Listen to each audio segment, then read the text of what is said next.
बिस्मिल्लाहिर्रहमानिर्रहीम नाजरीन, आज मैं आपके लिए एक टॉपिक लेके आया हूँ जिसका नाम है bisection method of numerical analysis. इसके ज़रिए हम मुख्तलिफ़ किस्म के रूट्स फाइंड करते हैं। ये गिवन इक्वेशन है। इस इक्वेशन में हम सबसे पहले जनरल वैल्यू निकालेंगे जो जिसमें इन्वॉल्व हो प्लस और माइनस। मैं अभी निकाल के दिखाता हूँ।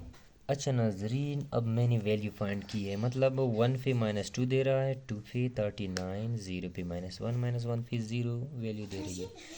अब मैंने इसका ग्राफ बना के देखो, मुझे दो वैल्यू चाहिए जो एक साइड पे प्लस हो एक साइड पे माइनस। अब ये भी माइनस है ये प्लस है, ये वैल्यू 0 और 2, चूँकि ये वैल्यू बहुत दूर है मुझे एक नज़दीक सी वैल्यू चाहिए।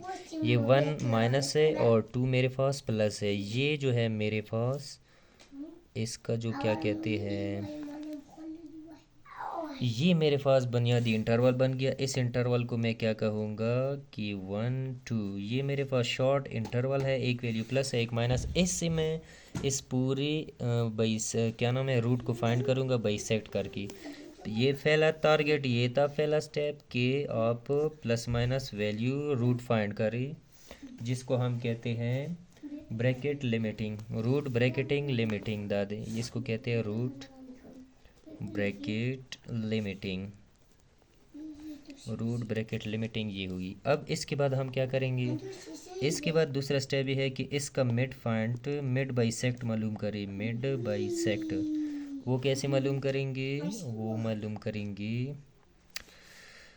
इंटरवल है ए बी, पहली वैल्यू को मैं ए कहते हो, दूसरे को बी, यानी 1 और 2। इसका मतलब जब मैं मिड बाइसेक्ट करूँगा कैसे करूँगा, a प्लस बी बाई 2 करूँगा, यानी जो नई वैल्यू आ जाएगी उसको मैं c कहूँगा। 1 प्लस 2 बाई 2 जिससे आ जाएगी 3, 3 बाई 2 से बनती है, क्या बनेगी 3 बाई 2 से हमारी वैल्यू बनेगी 1.5। इसको मैं कहता हूँ c वैल्यू 1.5 है। अब ये वैल्यू मैं एफ ऑफ एक्स में फुट करूँगा, एफ ऑफ एक्स सी। अब देखता हूँ ये वैल्यू प्लस आ रही है या माइनस, फिर बताता हूँ नजरीन। अब देखिए, ये देखो सी वैल्यू जो है ए प्लस बी डिवाइड बाई 2 करके 1.5, उसको जब हमने फंक्शन में फुट किया तो यहाँ फिर अगेन प्लस आ रही है।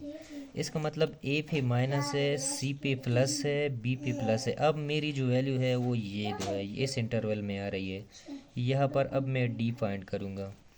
डी कैसे फाइंड करूँगा, डी फाइंड करूँगा ए प्लस सी डिवाइड बाई 2, यानी ए की वैल्यू 1, सी की वैल्यू क्या है, सी की वैल्यू ऊपर आ रही है। अब देखो नाजरीन, डी की value A plus C divide by 2 से आ रही है 1.25, ये हम मेरे पास डी आ गई। अब इसको फंक्शन में पुट करके क्या आंसर दे रहा है, अब ये मुझे जो वैल्यू दे रही है वो मुझे वैल्यू माइनस में दे रही है। इसकी जो वैल्यू आ रही है -1.6। नाज़रीन, अब बात ये है कि जो मेरे पास डी वैल्यू है वो यहाँ पर आ रही है और वो माइनस आ गई। माइनस आके इसका ये मतलब हुआ कि अगला पॉइंट डी और सी होगा। आगे जो मैं रूट पॉइंट करूँगा वो आएगा ई, और ई आएगा D plus C divide by 2। इनके दरमियान में ये आहिस्ता आहिस्ता देखो, मैं एक दफ़ा दोबारा गौर से बता देता हूँ। पहला जो पॉइंट था ए बी था, ए बी के दरमियान क्या आ गई सी। अब सी और ए के दरमियान डी आ गई, फिर डी और सी के दरमियान एफ आएगी। ये रूट आहिस्ता आहिस्ता छोटा हो रहा है, छोटा होते होते ही लास्ट जो हमारे पास रूट आएगी वो बहुत स्मॉलेस्ट वैल्यू होगी।